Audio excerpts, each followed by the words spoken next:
मसीही का तमाम ये संबोधि माल है, जैसा ही रंगो रूप है पैसा ही माल है।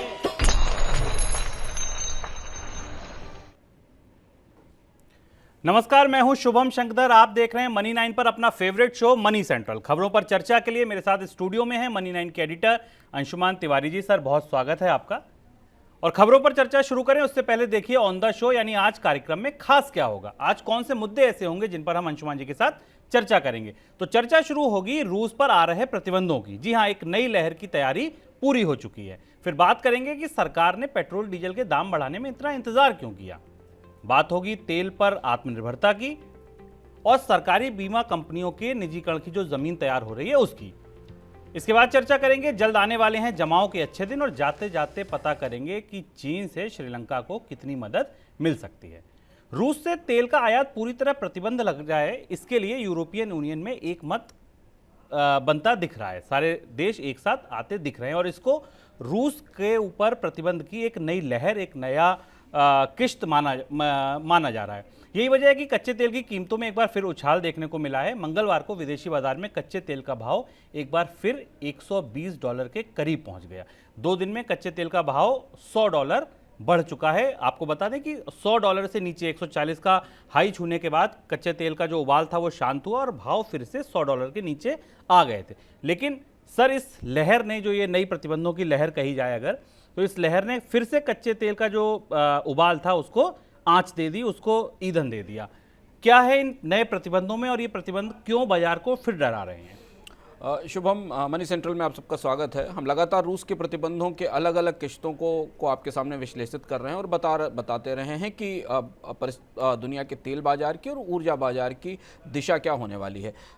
अमेरिकी राष्ट्रपति जो बाइडेन को गुरुवार को ब्रसल्स में होना है, जहां G7 और यूरोपियन यूनियन की बैठक होनी है, उससे पहले यूरोपियन यूनियन के नेताओं ने और देशों ने रूस पर प्रतिबंधों की 5वीं किश्त की तैयारी शुरू कर दी है। वजह यह है कि अभी तक के प्रतिबंधों का असर रूस की अर्थव्यवस्था पर बुरी तरह पड़ा है, रूबल पर बुरी तरह पड़ा है, अंतर्राष्ट्रीय बाजार में रूस की स्थिति पर पड़ा है, लेकिन पुतिन पर नहीं पड़ा है। पुतिन का अभियान और यूक्रेन के खिलाफ हमले लगातार जारी हैं। खासतौर पर मारियोपोल पर हमले के बाद यूरोपियन देश और बाकी दुनिया के देश, जिसमें जापान भी शामिल है, वो मिलकर इस प्रयास में हैं कि अब कोई निर्णायक और बड़ी कार्यवाही की जाए। और वो बड़ी कार्यवाही रूस के तेल पर पाबंदी लगाने से जुड़ी हो सकती है, शायद इसकी संभावना दिखाई दे रही। और अगर रूस के तेल पर पाबंदी लगती है तो अंतर्राष्ट्रीय बाजार में कच्चे तेल की कीमतों में तेजी स्थायी और लंबी होगी। और यही वजह थी शुभम कि हमने पिछले 48 घंटों में लगातार कच्चे तेल की कीमतों में बढ़ोतरी देखी और 118, 119, $120 के आसपास पहुंच गया। रूस के कच्चे तेल को प्रतिबंध करने का मतलब है कि रूस के लिए रूस की एनर्जी रुतबे का ये एंड गेम जैसा है। कल हमने इस पर चर्चा की थी कि गैस पर निर्भरता कम करने के लिए जर्मनी ने कतर से बात शुरू की है। यूरोपियन यूनियन में थोड़ी दुविधा है, अभी सारे देश एक साथ नहीं हैं रूस पर प्रतिबंध लगाने के लिए एनर्जी को लेकर, लेकिन बड़ा हिस्सा यूरोपियन यूनियन का इस बात के लिए सहमत हो रहा है कि इसकी कोई भी कीमत चुकानी पड़े, ऐसा करना पड़ेगा। जहां सबसे ज़्यादा दिक्कत है वहां 2 देशों को है, जर्मनी और बल्गेरिया को। बल्गेरिया की समस्या सबसे ज़्यादा बड़ी है। बल्गेरिया ऑलमोस्ट अपनी सारी ज़रूरतों के लिए रूस पर निर्भर है, गैस और तेल की। वहाँ की जो सबसे बड़ी रिफाइनरी है बल्गेरिया की, वो भी रशियन कंपनी चलाती है, ल्यूकॉयल की वो रिफाइनरी है, जिससे कि वहाँ का 60% तेल जो बल्गेरिया की इकोनॉमी, जिसको हम बाल्कन इकोनॉमी कहते हैं, उसको मिलता है। तो बल्गेरिया शायद इस व्यवस्था से ऑप्ट आउट कर सकता है रूस के तेल को पूरी तरह प्रतिबंध करने के लिए। फ्रांस तैयार है, बाकी दुनिया के काफ़ी सारी देश, यूरोप के देश तैयार हैं। तो इसलिए तेल बाजार को ये लग रहा है कि ये निर्णायक लड़ाई अब इस स्थिति में पहुंचेगी जहां रूस का तेल पूरी तरह बाजार में आना बंद हो जाएगा। हालांकि रूस के तेल की डिमांड बाजार में काफ़ी गिर चुकी है, क्योंकि दुनिया के देशों के जो लोग खरीदना भी चाहते हैं, जो देश इससे परचेज करना चाहते हैं, उनके सामने पेमेंट की दिक्कत है और डॉलर के पेमेंट स्वीकार नहीं हो रहे हैं, क्योंकि रशिया स्विफ्ट सिस्टम से बाहर है। इसलिए कच्चे तेल की कीमतों में बढ़ोतरी का यह दौर अब नए सिरे से शुरू हुआ है। और नए सिरे से शुरू होने के साथ ही ये संकेत भी मिल चुके हैं कि कच्चे तेल की ये जो तेजी है ये लंबे समय तक टिकने वाली है। भारत में भी 137 दिनों के विराम के बाद आज पेट्रोल और डीजल की कीमतों में 80 पैसे का इजाफा किया गया है। इस इजाफे के बाद दिल्ली में पेट्रोल की कीमत 96 रुपये 21 पैसे और डीजल की कीमत 87 रुपये 47 पैसे प्रति लीटर हो गई है। एक और झटका लगा जनता को, वो लगा गैस सिलेंडर के रूप में। गैस सिलेंडर के दाम भी 50 रुपए बढ़ गए हैं और इस बढ़ोतरी के बाद देश के कई शहरों में जो सिलेंडर का मूल्य है वो 1000 रुपए प्रति सिलेंडर तक पहुंच गया। सर, बढ़ना था, देर सवेर पता था, इतना इंतजार क्यों किया? 137 दिनों का इंतजार क्यों था? क्योंकि चुनाव खत्म हुए भी अब तो समय हो गया, नतीजे भी आ गए थे। आमतौर पर यह माना जाता है कि चुनाव नतीजे के तत्काल बाद बढ़ोतरी हमने पहले भी ऐसे देखी है, फिर इस बार इतना इंतजार क्यों किया सरकार ने? ये सबके अपने कयास होते हैं कि चुनाव नतीजे के बाद तत्काल बढ़ोतरी होगी, ऐसा नहीं है। पहली चीज तो मैं समझना जरूरी है कि भारत में तेल की कीमतें इलेक्शन रेगुलेटेड है, मार्केट रेगुलेटेड नहीं है। दूसरी महत्वपूर्ण बात यह कि ये एक विशेष परिस्थिति थी। इस समय जब कीमतों में बढ़ोतरी से पहले हम लगातार मनी सेंट्रल में बता रहे थे कि सरकार तेल की कीमतों में एक दिशा का इंतजार कर रही थी कि वो किस दिशा की तरफ जा रही है। हमने युद्ध शुरू होते समय तेल की कीमतों को 140 130 डॉलर के आसपास जाते देखा, 120 डॉलर से ऊपर, फिर अचानक वो गिरकर 90 डॉलर के आसपास आई। निगाह किस चीज पर थी? जब हमने ये समझने की कोशिश की कि सरकार दो तीन अलग अलग विकल्पों पर विचार कर रही थी कि अगर तेल की कीमतें एक सहनीय स्तर पर, अंतर्राष्ट्रीय स्तर पर स्थिर हो जाती हैं तो तेल कंपनियां और सरकार मिलकर उसका थोड़ा बोझ उठा लेगी और कीमतों में मामूली बढ़ोतरी की जाएगी। पर वैसा नहीं हुआ। अंतर्राष्ट्रीय तेल बाजार में यहां तक कि शायद तेल कंपनियों के प्रमुखों ने यह भी कहा था कि कीमतें $100 के आसपास स्थिर हो जाएंगी, ये भी कहा गया था।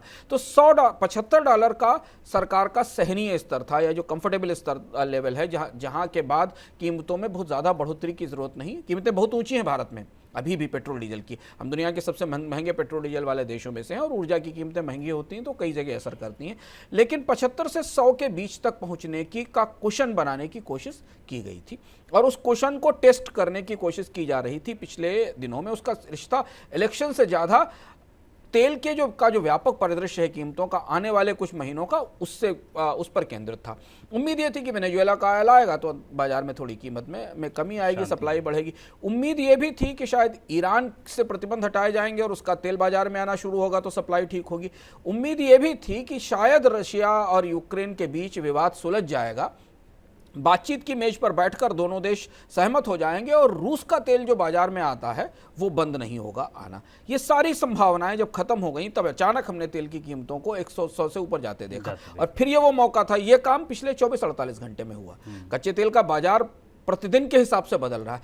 पिछले 24-48 घंटों में जब यह घटनाक्रम हुआ तब सरकार ने बैक टू बैक पहले थोक ग्राहकों के लिए 25 रुपए की लीटर की बढ़ोतरी की और अब फिर उसके बाद अब 80 पैसे और के आसपास की बढ़ोतरी वापस शुरू हो गई। इससे यह बात तेल इकोनॉमी में इंडिया में मुतमईन लग रही है कि तेल की कीमतें $100 से ऊपर रहने की संभावना है और अब सरकार को उसके लिए तैयारी करनी पड़ेगी इस अर्थव्यवस्था में, इस महंगे तेल के लिए। बाजार के बाकी लोग जो कच्चे तेल का इस्तेमाल कर रहे थे पेट्रोल डीजल के अलावा, वो इस तेजी को पहले ही फैक्टर इन कर चुके थे और इसलिए हमने कीमतों में बढ़ोतरी, चाहे वो FMCG के स्तर से देखी जाए, मैन्युफैक्चरिंग के स्तर से देखी जाए, वहां से बढ़ोतरी लगातार शुरू हो गई थी। सर, रिटेल बढ़ोतरी की बात करें तो ये शुरुआत 80 पैसे से हुई है। ये बढ़ोतरी कहां तक जा सकती है? कितने आपको लगता है अब ये रेगुलर बेसिस पे 10, 20, 25 पैसे, 30 पैसे जो भी हो, ये बढ़ोतरी कहां तक, कितनी अंडर रिकवरी है या कहां तक ये बढ़ोतरी आ सकती है? शुभम, एक बेंचमार्क हमारे सामने है। अगर आप थोक में की कीमतों को देखें तो वहाँ 25 रुपये डीजल में सीधी बढ़ोतरी हुई है। अंडर रिकवरीज के नंबर अलग अलग लेवल के क्रूड के बेंचमार्क के ऊपर, $90 पर बैरल का क्रूड हो या $110 का हो या $115 का क्रूड हो, 15 से 22 रुपये या 23 रुपये की अंडर रिकवरी है। अंडर रिकवरी को हम समझा दें, अंडर रिकवरी का मतलब यह है कि जो उत्पादन की लागत है उससे कम कीमत पर जो तेल कंपनियां बेचती हैं उसे हम अंडर रिकवरी कहते हैं। वो अंडर रिकवरी 15 से 20 रुपये के आसपास है। तो अगर हमें मान के चलें कि 25 रुपये तक की बढ़ोतरी नहीं भी होती है बल्क के हिसाब से, तब भी अगर आप माने तो ये 10 से 12 रुपए तक की बढ़ोतरी, 15 रुपए तक की बढ़ोतरी तो होने की गुंजाइश अभी दिखाई देती है। अब ये कितनी तेजी से होगी, सरकार इसमें कितना बर्दाश्त करेगी, ये स्पष्ट नहीं है। हो सकता है सरकार बढ़ोतरी को 7-8 रुपए तक रखे और बाकी कीमतों में बढ़ोतरी कंपनियों को या सरकार अपने बजट पर उसका हिट ले। लेकिन हाँ, बढ़ोतरी शुरू हो चुकी है और 25 रुपए की जो थोक की बढ़ोतरी उसे आप बेंचमार्क मान सकते हैं कि ये है अधिकतम स्तर जहां तक शायद डीजल की कीमतें बढ़ने की का तकनीकी तौर पर अनुमान लगाया जा सकता है। लेकिन खुदरा कीमतों को एक अलग ढंग से मैनेज किया जाता है तो इसलिए शायद उससे कीमतों में बढ़ोतरी इस क्रम में रह सकती है। लेकिन 15 से 20 रुपए की तो अंडर रिकवरी कंपनियों को रिकवर करनी ही पड़ेगी। मतलब 15 से 20 रुपए तक का आप मोटा अनुमान मान सकते हैं कि ये छोटी छोटी बढ़ोतरी अगर आप इकट्ठी कर लें तो 15 रुपए तक जब तक दाम नहीं बढ़ जाएंगे ये तेजी जारी रह सकती है। सर कच्चा तेल महंगा होना, उसके बाद अब पेट्रोल डीजल महंगा होना, एनर्जी का महंगा होना अर्थव्यवस्था के लिए कई मोर्चों पर चुनौती खड़ी कर रहा है। और इसी की वजह से आज सुबह हमने देखा फिच ने, रेटिंग एजेंसी फिच ने भारत का आर्थिक तरक्की का अनुमान कह लीजिए, जीडीपी का अनुमान कह लीजिए, उसको घटा दिया है। उम्मीद थी फिच को पहले कि 10.3% की आर्थिक विकास दर रहेगी, अब वो घटा के 8.5 कर दी है। ये कितनी बड़ी चिंता की बात है? लगातार हमने मनी सेंट्रल के जो नियमित दर्शक हैं उनको याद होगा कि हम लगातार इस बात को जनवरी से बता रहे हैं कि जैसे जैसे महंगाई बढ़ती जाएगी, कच्चे तेल की कीमतें बढ़ती जाएंगी, रुपया कमज़ोर होता जाएगा, भारत की अर्थव्यवस्था में विकास को लेकर पूरी दुनिया के विशेषज्ञों की या एजेंसियों के आकलन बदलते जाएंगे और ये बड़े डाउनग्रेड आना शुरू हुए। 1.5% का 2% का डाउनग्रेड बड़ा होता है। इससे पहले मूडीज़ ने इस साल के लिए भारत के आर्थिक विकास दर के आकलन में कमी की थी। अब बाल आरबीआई के कोर्ट में है। इसके अलावा भारत की एजेंसियां भी शायद अपने आकलन में अनुमानों में कमी करेंगी। अभी यह आकलन इस आधार पर किया गया है कि पेट्रोल डीजल की कीमतों में तब तक बढ़ोतरी नहीं हुई थी, अब बढ़ोतरी शुरू हो रही है पेट्रोल डीजल की कीमतों में। अभी हम खुदरा और थोक महंगाई के अंतर को महसूस करें तो करीब करीब आधी थोक महंगाई खुदरा ग्राहकों तक बांटी नहीं गई है, WPI और CPI के तौर पर देखें। यह अनुमान अभी एक बार और रिवाइज हो सकते हैं, शुभम ऐसी संभावना है। और अगर अनुमान और ज़्यादा रिवाइज होते हैं तो भारत की चुनौती है कि हम एक मंदी से उभर कर सामने आ रही अर्थव्यवस्था में 7.5% के आसपास की नेगेटिव ग्रोथ रेट हमारे पास पिछले साल थी। हम 8-8.5% के आसपास की अगर विकास दर लेकर आते हैं या उससे कम की विकास दर लेकर आते हैं तो एब्सोल्यूट टर्म में हमारी विकास दर कुछ बहुत खास नहीं होगी, शून्य के करीब होगी, ये समझना ज़रूरी है। और महंगाई सबसे बड़ी फॉल्ट लाइन है, एनर्जी प्राइसेस सबसे बड़ी फॉल्ट लाइन है और इस बीच में रुपए की कमजोरी सबसे बड़ी दरार है जिस पर अंतर्राष्ट्रीय एजेंसियों की निगाहें हैं और इसलिए वो बार बार कि भारत के विकास के आकलनों में बदलाव कर रही हैं और ये आकलनों का बदलाव अगले कुछ तिमाहियों तक जारी भी रहेगा। बिल्कुल। चलिए, अब तेल की ही बात हो रही है। कच्चे तेल इतना महंगा हो गया है, हमको महंगा कच्चा तेल आयात करना पड़ता है। आयात इसलिए करना पड़ता है क्योंकि हमारे देश में कच्चा तेल का जो उत्पादन है वो लगातार फिसलता जा रहा है। आखिर क्यों फिसलता जा रहा है? भारत में तो बहुत बड़ी कंपनी है, देश की सबसे बड़ी कंपनी रिलायंस है, सरकार की सबसे बड़ी कंपनी ONGC है, फिर आत्मनिर्भरता की बात तेल के बाजार में बेमानी क्यों लगती है? देखिए मनी 9 की ये स्पेशल रिपोर्ट। आत्मनिर्भर भारत का सपना तेल कंपनियों की चौखट पर पहुंचकर चकनाचूर हो जाता है। कच्चे तेल के लिए आयात पर गहरी निर्भरता इसका प्रमाण है। भारत अपनी खपत का करीब 85% तेल आयात करता है। आयात पर निर्भरता इसलिए गहरी है क्योंकि देश में कच्चे तेल का उत्पादन घट रहा है। वर्ष 2020-21 में देश में कुल 2.91 करोड़ टन तेल का उत्पादन हुआ था। ये बीते साल की तुलना में 14 लाख टन कम है। कंपनियां ये तर्क दे सकती हैं कि कोविड के हालात असामान्य थे। केयर रेटिंग्स की रिपोर्ट भी बताती है कि तेल के कुएं बंद होने और फील्ड डेवलपमेंट एक्टिविटी यानी तेल निकालने के लिए जमीन पर की जाने वाली गतिविधियों की रफ्तार मंद पड़ी, इसलिए तेल का उत्पादन घट गया। लेकिन तेल का उत्पादन घटना केवल पिछले साल का मसला नहीं है, ये फिसलन तो बीते 7 सालों से जारी है। मौजूदा वित्त वर्ष में भी कंपनियां अपने तय उत्पादन लक्ष्य से पीछे चल रही हैं। इस फिसलन की असली वजह बताते हैं तेल के बाजार पर करीब से नजर रखने वाले विशेषज्ञ। वे कहते हैं ना तो तेल के नए स्रोतों को खोजने का काम तेजी से चल रहा है और ना ही जो स्रोत तलाशे जा चुके हैं उन पर निवेश करके उत्पादन शुरू हो रहा। मौजूदा समय में तेल का अधिकांश उत्पादन उन स्रोतों के सहारे हो रहा है जो पुराने हो चुके हैं और समय के साथ उनकी तेल उत्पादन क्षमता में भी ह्रास हुआ है। देसी कंपनियां भी नए स्रोतों पर काम करने के बजाय मौजूदा स्रोतों से अधिक उत्पादन कैसे किया जाए इस पर काम कर रही हैं। उत्पादन बढ़ाने के लिए देश की बड़ी सरकारी कंपनियों को अब गहरे समुद्र में नए स्रोत तलाशने होंगे, साथ ही तलाशे जा चुके स्रोतों पर निवेश करना होगा। इस निवेश के लिए कंपनी के पास पर्याप्त संसाधन उपलब्ध भी हैं। ONGC के पास साल 2021 में 1,91,000 करोड़ रुपए से ज्यादा का रिजर्व था। ऑयल इंडिया भी 22,000 करोड़ से ज्यादा के रिजर्व पर बैठी है। अंतर्राष्ट्रीय बाजार में क्रूड के चढ़ते दाम इन कंपनियों को मोटा मुनाफा दे रहे हैं। देश में कच्चा तेल उत्पादन की लागत जो हो, कंपनियों को भुगतान अंतर्राष्ट्रीय बाजार की तर्ज पर ही होता है। इसी के सहारे सरकार की झोली में मोटा लाभांश गिरता है। साल 2021 में ONGC ने सरकार को 26,077 करोड़ रुपए का डिविडेंड दिया था। सरकार के वित्तीय प्रोत्साहन देने के बाद भी निजी और विदेशी कंपनियों की ओर से ऑयल एक्सप्लोरेशन और प्रोडक्शन में रुचि न दिखाने की अपनी वजह हैं। मुख्य वजह ब्लॉक के आवंटन हो जाने के बाद भी उसे शुरू करने से पहले लगने वाला समय है। बहुत अच्छी स्थिति में यह प्रक्रिया औसतन 5 से 7 साल में पूरी होती है। मंजूरियों में लंबा समय लगता है। उत्पादन शुरू करने से पहले पर्यावरण की मंजूरी और सर्वे और फील्ड डेवलपमेंट प्लान सौंपकर डायरेक्टरेट जनरल ऑफ हाइड्रोकार्बन की मंजूरी लेनी होती है। कुल जमा बात यह है कि तेल के बाजार में आत्मनिर्भर बनने का रास्ता थोड़ा जटिल है। नए निवेश या तो खुद की जेब से पैसा डालकर करने होंगे या विदेशी निवेश को आकर्षित करना होगा। इन तैयारियों पर सरकार जितनी जल्दी जुट जाए उतना बेहतर है।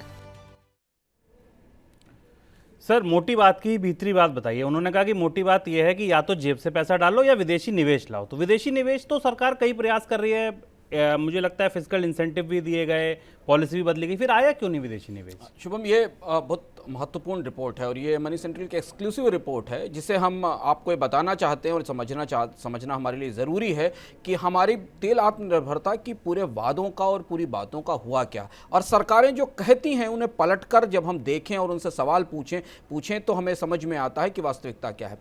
हम 2022 में उस वक्त ये इस तेल की आत्मनिर्भरता के सवाल पर चर्चा कर रहे हैं जब 5 साल पहले ये कहा गया था और ये लक्ष्य रखा गया था कि 2022 तक भारत अपने तेल आयात पर निर्भरता को 10% कम कर लेगा।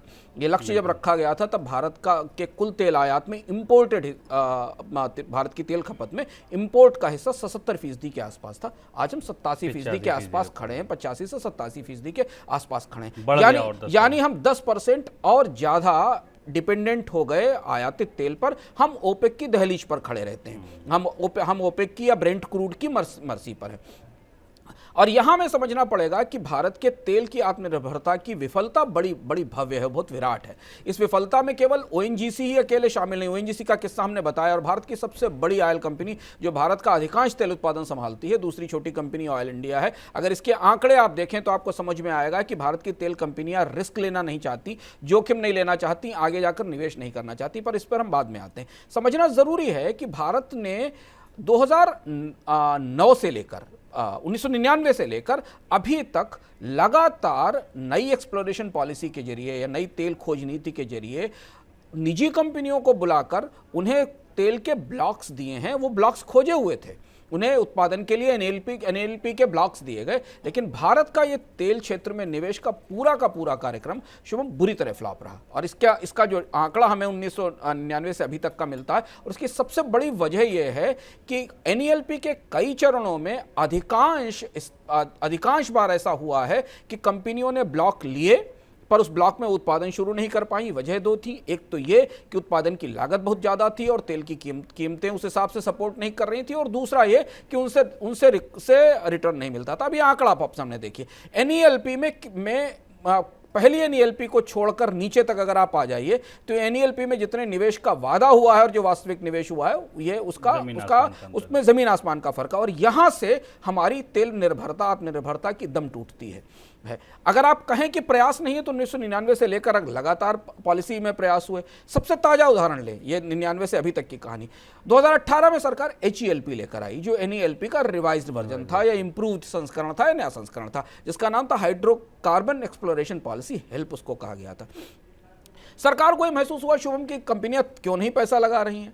भारत दुनिया भर में तेल कंपनियां निवेश करती हैं, शेल और मोबिल, और भारत में किसी भी बड़ी कंपनी ने निवेश नहीं किया। आज तक भारत में किसी भी दुनिया के बड़े ऑयल एक्सप्लोरेशन कंपनी ने निवेश नहीं किया। इसकी कुछ तकनीकी वजह हैं जिस पर हम फिर से अभी और बात करेंगे।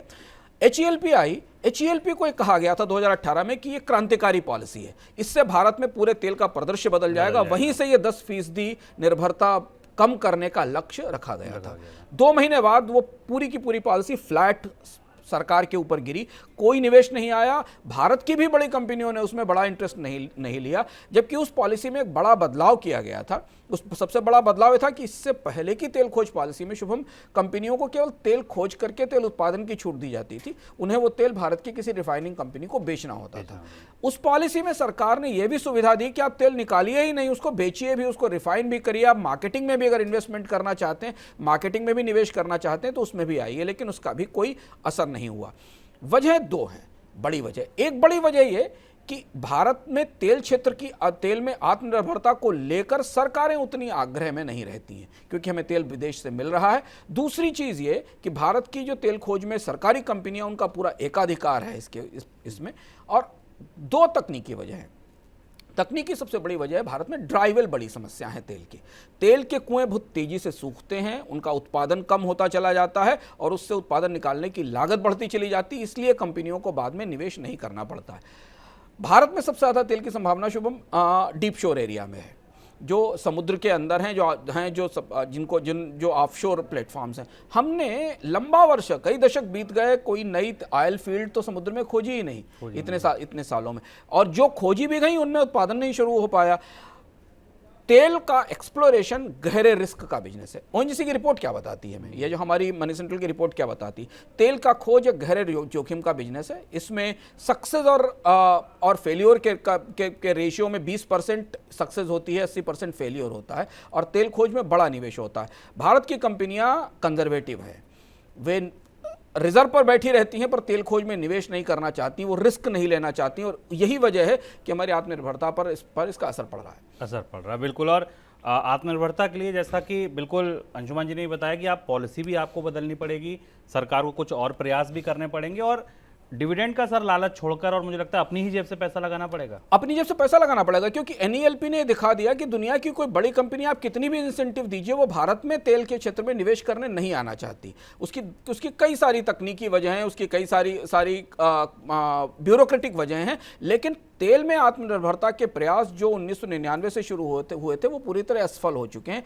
और ओएनजीसी जैसी बड़ी कंपनी जिसके पास इतना रिजर्व है, जब वो आगे बढ़कर रिस्क लेने को तेयार नहीं है तो प्राइवेट कंपनीज आकर भारत के तेल क्षेत्र में रिस्क लेने की कोशिश क्यों करेंगी। और इसलिए हमें बहुत एग्रेसिवली भारत की ऑयल रिसोर्सेज की मार्केटिंग करनी होगी उन्हें, और हमें यहां 1970 के अमेरिका से सीखना होगा। 1970 में अमेरिका भी इसी स्थिति में खड़ा था जिस स्थिति में आज था हम थे। 90% 80% तेल अरब से आता था, पूरी तरह निर्भरता थी। 1970 के ऑयल एम्बार्गो के बाद अमेरिका में शेल गैस का उत्पादन शुरू हुआ, बड़े प्रोजेक्ट लगाए गए, निवेश शुरू हुआ, और 70 से 2014 में अमेरिका तेल उत्पादन में आत्मनिर्भर हो गया और उसने एक्सपोर्ट करना शुरू कर दिया। हमारे पास भी इसकी संभावनाएं थी, ऐसा नहीं कि रिजर्व्स नहीं खोजे जा सकते हैं, लेकिन हमने तेल उत्पादन में आत्मनिर्भरता पर उतना ध्यान नहीं दिया, और अब हमें वो भुत काट रहा है। अब हमें इस समय वो बहुत तकलीफ दे रहा है, जब हम $110-120 पर बैरल के तेल के बदले 100-125 रुपए और 110 रुपए का पेट्रोल डीजल खरीदने को तैयार है। बिल्कुल। और ये था आज मनी सेंट्रल में पूरा एनर्जी का जो पैकेज था, जो हमने रूस से शुरू करके और आपके पेट्रोल डीजल की कीमतों से लेकर आत्मनिर्भरता पर खत्म किया। आगे बढ़ते हैं। सरकारी बीमा कंपनियों के लिए निजीकरण की जमीन तैयार हो रही है। जी हाँ, चौंकिए मत। सरकार को भी ये उम्मीद है कि ये बीमा कंपनियां बेचकर ही सरकार या इनमें निजीकरण करके ही अपने खर्चे शायद चला सकती है। और यही कारण है कि 3 बड़ी सरकारी बीमा कंपनियों, जिसमें नेशनल इंश्योरेंस कंपनी है, ओरिएंटल कंपनी और यूनाइटेड है, इसमें सरकार 5,000 करोड़ रुपए निवेश का ऐलान कर चुकी है और जल्दी ये निवेश कर भी सकती है। माना यह जा रहा है कि इस निवेश के बाद कंपनियों का जो सॉल्वेंसी रेशियो है ये सुधर जाएगा, ये कंपनियां मुनाफे में आ जाएंगी और बेचने लायक शायद हो जाएंगी। सर, क्या पूरी तैयारी है? आपको क्या लगता है एलआईसी का आईपीओ आ ही रहा है? वो अब देर सवेर, मुझे लगता है आज फिर खबरें छप रही हैं कि 2 से 3 हफ्ते में आ सकता है। क्या बीमा कंपनियों में ही निजीकरण का भविष्य दिख रहा है? निजीकरण का भविष्य तो दिख रहा है, लेकिन सरकार इसमें दुविधा में दिखती है। वित्त मंत्री ने कुछ समय पहले कहा था कि वो कम से कम 3 सरकारी जनरल इंश्योरेंस कंपनीज का निजीकरण करेंगी, पर अभी संसद में जब एक सवाल पूछा गया तो वित्त राज्य मंत्री ने जवाब दिया कि अभी इस पर कोई फैसला नहीं हुआ है। तो सरकार के 2 चेहरे हैं, सार्वजनिक क्षेत्र की जो जनरल इंश्योरेंस कंपनियां उनको निजीकरण को लेकर, लेकिन इसके पीछे इन 2 तरीके के बयानों के पीछे भी एक तैयारी दिखती है, उस तैयारी का आंकड़ा हमारे पास उपलब्ध है। हमने जब सरकार अपनी अनुपूरक मांगे लेकर आई थी, उस समय हमने जिक्र किया था और बताया था कि 5,000 करोड़ का निवेश इन बीमा कंपनियों में डाला गया। 4 जो कंपनियां हैं भारत की जनरल इंश्योरेंस कंपनी, उनमें न्यू इंडिया इंश्योरेंस को छोड़कर बाकी तीनों कंपनियां घाटे में हैं, नुकसान में है। जनरल इंश्योरेंस जो सबसे प्रोस्पेक्टिव सेक्टर है, जो संपत्ति का बीमा उपलब्ध कराता है, जो सामान का का बीमा उपलब्ध कराता है, वहाँ भारत का ये सेक्टर बुरी तरह पिछड़ा हुआ है। भारत में इसका पेनिट्रेशन भी बहुत कम है, लोग बहुत कम इसका इस्तेमाल करते हैं। और जो 3 कंपनियां हैं जिनमें ओरिएंटल इंश्योरेंस, नेशनल इंश्योरेंस और यूनाइटेड इंडिया, ये तीनों घाटे में हैं। इनके केस इसमें शुभम ओरिएंटल इंश्योरेंस का घाटा करीब 1983 करोड़ रुपए है, नेशनल इंश्योरेंस का 679 करोड़ रुपए है और यूनाइटेड इंडिया का करीब 1194 करोड़ रुपए। इतने लॉस में जनरल इंश्योरेंस कंपनियां बैठी हैं। न्यू इंडिया इंश्योरेंस 700 करोड़ के मुनाफे में है, एक कंपनी इस तरीके की है। अब जो 5000 करोड़ रुपया इसमें डाला जा रहा है, उससे इन कंपनियों के लॉसेस रिकवर किए जाएंगे, इन्हें इनके सॉल्वेंसी रेशियो बेहतर किए जाएंगे ताकि ये इस स्थिति में पहुंच सकें कि जैसी घोषणा सरकार ने की थी, इन्हें प्राइवेटाइज किया जा सके और जनरल इंश्योरेंस सेक्टर जो बाय एंड लार्ज पूरी तरह से मोनोपोली में है, सरकारी कंपनियों की मोनोपोली में है, वहां प्राइवेट कंपनियों को आने की इजाजत दी जाए और छूट दी जाए, जैसा कि हम प्राइवेट लाइफ इंश्योरेंस या हेल्थ इंश्योरेंस सेक्टर में देख रहे हैं। सर, इनके मर्जर की भी बात शुरू हुई थी, वो गाड़ी कहां अटक गई? मर्जर की चर्चा हुई थी और मर्जर सिर्फ इसलिए रुक गया क्योंकि इन 3 लॉस मेकिंग कंपनियों को मिलाकर जो कंपनी बनती है वो उससे ज्यादा लॉस मेकिंग होती। तो शायद 2 तरीके की स्ट्रेटजी का संकेत हमें मिल रहा है। पहली स्ट्रेटजी ये है कि 5000 करोड़ रुपए डाले जाएं। सरकार ने यह भी संकेत दिया शुभम कि और पैसा भी इन कंपनियों में डाला जाएगा जिससे कि इन्हें बेहतर और सक्षम बनाया जा सके। 2 स्ट्रेटजी हो सकती हैं, एक तो तीनों कंपनियों को अलग अलग पैसा देकर इन्हें इनके सॉल्वेंसी रेशियोज बेटर किए जाएं और इन्हें इनकी एसेट्स का वैल्यूएशन बढ़ाकर अलग अलग डाइवेस्ट किया जाए, और दूसरा यह हो सकता है कि तीनों कंपनियों के बैलेंस शीट ठीक करके उन्हें मर्ज किया जाए और एक बड़ी जनरल इंश्योरेंस कंपनी बनाकर उसका डाइवेस्टमेंट किया जाए, उसका डिसइन्वेस्टमेंट किया जाए और उसका निजीकरण करके उसमें निजी निवेश मंगाया जाए। लेकिन इसकी तैयारी शुरू हो चुकी है। 5000 करोड़ रुपए का जो कैपिटल इन्फ्यूजन इन कंपनियों में आ रहा है, ये शायद उसी दिशा की तरफ है। चलिए अब बढ़ते हैं अगली और ज्यादा जरूरी खबर की ओर, क्योंकि ये जुड़ी है सीधे आपकी जेब से। कर्ज का महंगा होना और जमाओं के अच्छे दिन आना, ये दोनों दरअसल एक ही धागे के कहिए तो 2 सिरे हैं। जी हाँ, रिटेल डायरेक्ट आने के बाद हमने देखा कि आम लोगों का रुझान जो है वो बॉन्ड मार्केट की तरफ बढ़ा है। वो इसलिए बढ़ा है क्योंकि स्टेट गवर्नमेंट के बॉन्ड हो या सरकारी केंद्र सरकार के बॉन्ड हो, उनमें अभी जो ब्याज दर है वो 6.5 से 7% की चल रही है। यही कारण है कि एफडी से ज़्यादा वरीयता रिटेल निवेशक उनको दे रहे हैं। रिटेल डायरेक्ट में अब तक करीब 35,000 निवेशक निवेश कर चुके हैं। सर, ये कैसा इशारा है अगर रिटेल डायरेक्ट के माध्यम से कंपनियां, रिटेल निवेशक जा रहे हैं बॉन्ड मार्केट में? ईपीएफओ ये कह रहा है कि आने वाले दिनों में अच्छा रिटर्न मिलने की उम्मीद है और वो भी बॉन्ड मार्केट की तरफ बढ़ रहा है। क्या जमाओं के वाकई लंबे समय के बाद अच्छे दिन आने वाले हैं?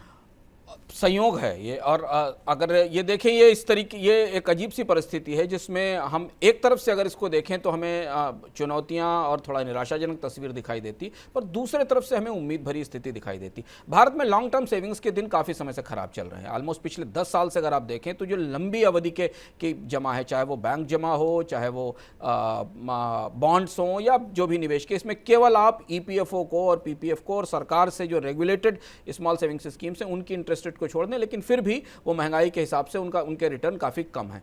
पहली बार ऐसा हो रहा है, हालांकि बाजार में सस्ते कर्ज की कीमत पर ऐसा हो रहा है, निवेश के लिए मिलने वाली सस्ती पूंजी की कीमत पर ऐसा हो रहा है, लेकिन लॉन्ग टर्म इन्वेस्टमेंट और लॉन्ग टर्म सेविंग के दिन बेहतर होते दिखाई दे रहे हैं।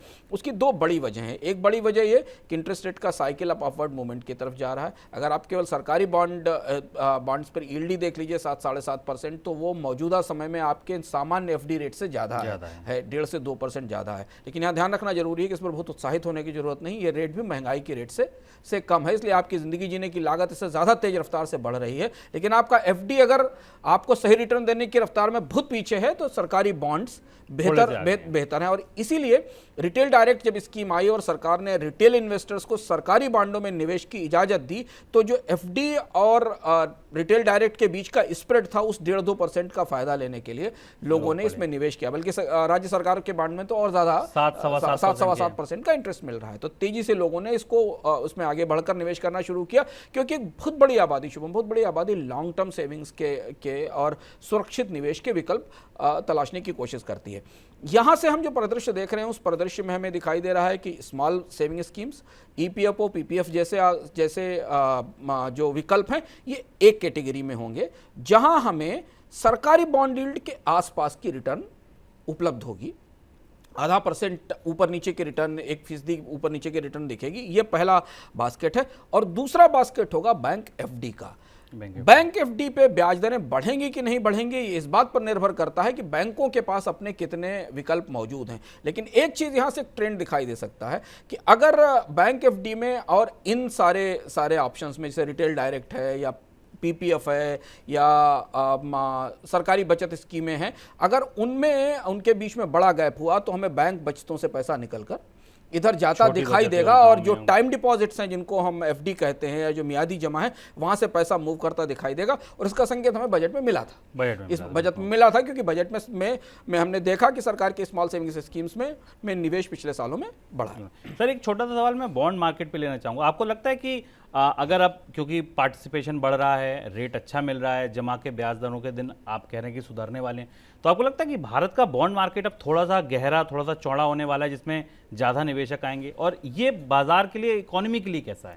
बॉन्ड मार्केट हमेशा ग्रो करता है जब इंटरेस्ट रेट बढ़ना शुरू करते हैं। भारत में चूंकि लंबा समय हो गया, भारत का दुनिया की अर्थव्यवस्थाओं में लंबा समय हो गया बॉन्ड के पे इंटरेस्ट रेट या बॉन्ड यील्ड्स नहीं बढ़ी, और वो इस स्तर पर रहीं क्योंकि सरकारें कर्ज को सस्ता रखना चाहती थी। तो उस दृष्टि से अगर आप देखें तो भारत के बॉन्ड मार्केट में थोड़ी बढ़ोतरी दिखाई दे रही है उन लोगों के नजरिए से जो बॉन्ड में निवेश करके बेटर रिटर्न लेना चाहते हैं। लेकिन बॉन्ड मार्केट का ब्याज दरों के साथ बढ़ना अर्थव्यवस्था के लिए अच्छा संकेत नहीं होता है। उसकी वजह यह है कि उससे कॉस्ट ऑफ क्रेडिट बढ़ती है, और बॉन्ड मार्केट स्टॉक मार्केट से ज़्यादा बड़ा इंडिकेटर है किसी देश की अर्थव्यवस्था की सेहत का। तो बॉन्ड यील्ड्स का बढ़ने का मतलब है कि आपके यहाँ ज़िंदगी जीने की लागत बढ़ रही है, महंगाई बढ़ रही है, और काम करने वाली जो अर्थव्यवस्था में जो उद्योग है जिनको पूंजी चाहिए वो पूंजी महंगी हो रही है। पर भारत को, अगर आप भारत के बॉन्ड मार्केट को शुभम अंतर्राष्ट्रीय परिदृश्य से थोड़ा अलग हटकर देखना चाहिए कि इंडिया की बैंकिंग आज भी डिपॉजिटर्स की बैंकिंग है, क्रेडिटर्स की बैंकिंग नहीं है। भारत में अधिकांश लोग बैंक में जो पैसा रखते हैं वो बैंक से कर्ज नहीं लेते हैं, तो उन्हें डिपॉजिट पर बेटर रिटर्न चाहिए। उस दृष्टि से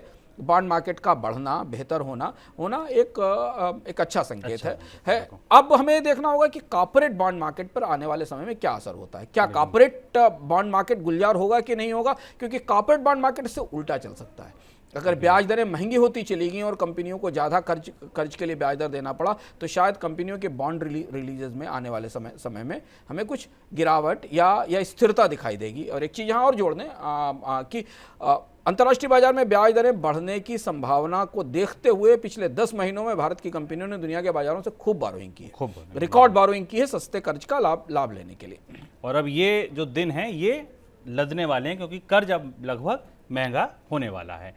चलिए, अब चलते चलते बात करते हैं श्रीलंका की। अपने सबसे खराब आर्थिक दौर से गुजर रहे श्रीलंका ने मदद के लिए चीन का दरवाजा खटखटाया है। उम्मीद है कि श्रीलंका कुछ क्रेडिट लाइन और कुछ कर्ज श्रीलंका को चीन देगा। चीन से पहले श्रीलंका ने भारत से भी आर्थिक सहायता ली थी। करीब 6 महीने में भारत की तरफ से श्रीलंका को अलग अलग माध्यमों से $1.5 अरब की सहायता उपलब्ध कराई जा चुकी है। सर, श्रीलंका को चीन से कितनी मदद मिलने की उम्मीद है? कोई नंबर, कोई आंकड़ा अगर आया हो तो? श्रीलंका इस साल जुलाई में डिफॉल्ट हो सकता है। जुलाई में उसे करीब $4 अरब के डेट चुकाने हैं, जिसमें करीब $1 बिलियन का इंटरनेशनल सॉवरेन बॉन्ड है, देनदारी है, जो जुलाई में मैच्योर हो रही।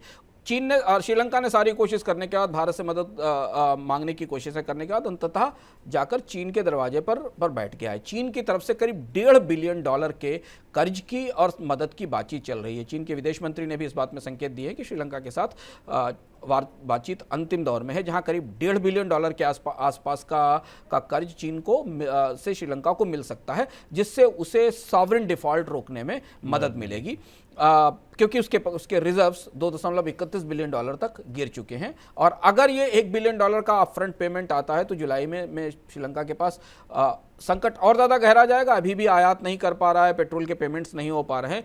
और यहाँ एक चीज़ समझना जरूरी है कि चीन का श्रीलंका की अर्थव्यवस्था पर बहुत गहरा असर है। चीन का पहले से काफ़ी बड़ा कर्ज श्रीलंका पर है, और उसके बदले श्रीलंका को अपनी कई सारी एसेट्स भी चीन की कंपनियों को देनी पड़ी थी। लेकिन इस युद्ध के माहौल में दुनिया भर के सारे जगह से प्रयास करने के बाद श्रीलंका ने IMF की बजाय चीन की शरण में जाने का फैसला किया। यानी IMF से बेल आउट लेने के बजाय श्रीलंका चीन की शरण में जा रहा। भारत के लिए स्ट्रेटेजिक लिहाज से ये थोड़ी चिंता पैदा करने वाली खबर है, क्योंकि एक डिफॉल्टिंग नेशन को जब चीन जैसा बड़ा देश जिसके पास फॉरेक्स रिजर्व बहुत बड़ा है वो अपने हाथ से मदद करता है, तो उसका राजनीतिक दबाव और प्रभुत्व चीन श्रीलंका की अर्थव्यवस्था पर आने वाले समय में और ज़्यादा बढ़ेगा। और चीन की आर्थिक सेहत अभी कैसी, इसका अंदाजा आप इस बात से भी लगा सकते हैं कि वहाँ सारे स्टूडेंट्स के सारे श्रीलंका की आर्थिक सेहत कैसी है इसका अंदाजा आप इस बात से लगा सकते हैं कि वहाँ सारे एग्जाम टाल दिए गए क्योंकि सरकार के पास कागज खरीदने का पैसा भी नहीं बचा है। तो ये थी हमारी आज मनी सेंट्रल की पेशकश। सर बहुत शुक्रिया आपका जुड़ने के लिए, खबरों पर अपना विश्लेषण करने के लिए। कल फिर आपसे होगी मुलाकात शाम को 7 बजे। दीजिए इजाजत, नमस्कार। का तमाम ये कम्बोज लाल है।